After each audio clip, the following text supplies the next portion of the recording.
ঢাকা মহানগরী কর্তৃক আয়োজিত আজকে এই সমাবেশের সম্মানিত সভাপতি, প্রধান অতিথি সহ কেন্দ্রীয় মহানগর নেতৃবৃন্দ, সম্মানিত ঢাকাবাসী, আমরা গভীর উদ্বেগের সাথে লক্ষ্য করছি এই সরকার 100 পণ্যের উপরে ব্যাট আরোপ করেছে। দ্রব্যমূল্যের দাম দিন দিন বৃদ্ধি পাচ্ছে, এটা কোনোভাবে মেনে নেওয়া যায় না। এদেশের সাধারণ মানুষ যে সমস্ত দ্রব্যমূল্য কেনে ওগুলোর উপরে দাম বাড়ানো হয়েছে। একজন উপদেষ্টা বলছেন জিনিসপত্রের দাম নাকি বেশি বাড়ে নাই। আমরা প্রশ্ন করতে চাই, চালের দাম প্রায় 100 টাকা, আর কত টাকা বাড়লে আপনি বলবেন জিনিসপত্রের দাম বাড়ে নাই?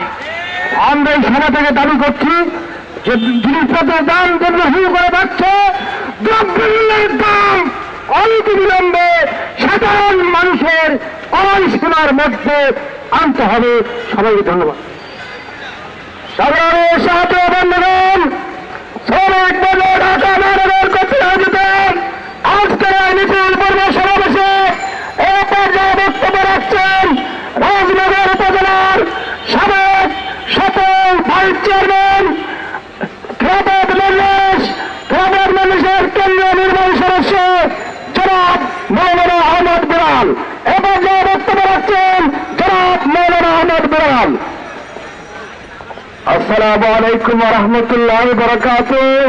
প্রিয় ঢাকাবাসী, শ্রমিক মজলিস আজকে প্রোগ্রাম ও বিক্ষোভ মিছিলে একথা বলতে চাই, দীর্ঘ 15 বছর আওয়ামী লীগ শাসন থেকে এদেশের ছাত্র সমাজ, ইসলামী দলগুলো, জাতীয়তাবাদী সকল মিলে আওয়ামী লীগকে উৎখাত করে একটি সুন্দর সমাজ, একটি সুন্দর রাষ্ট্র, কৃষক শ্রমিক সকলের অধিকার আশা করেছিল।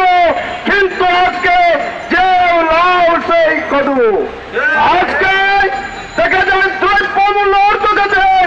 আজকে উপদেষ্টা বলেছিলেন প্রবাসী ভাইদেরকে এয়ারপোর্ট তাদের নিরাপত্তা, সব নিরাপত্তা, কিন্তু আমরা দেখতে পাচ্ছি সেই যে ওই আওয়ামী লীগের দূষণ এয়ারপোর্ট রয়ে গেছে। আমাদের এক প্রবাসী ভাইকে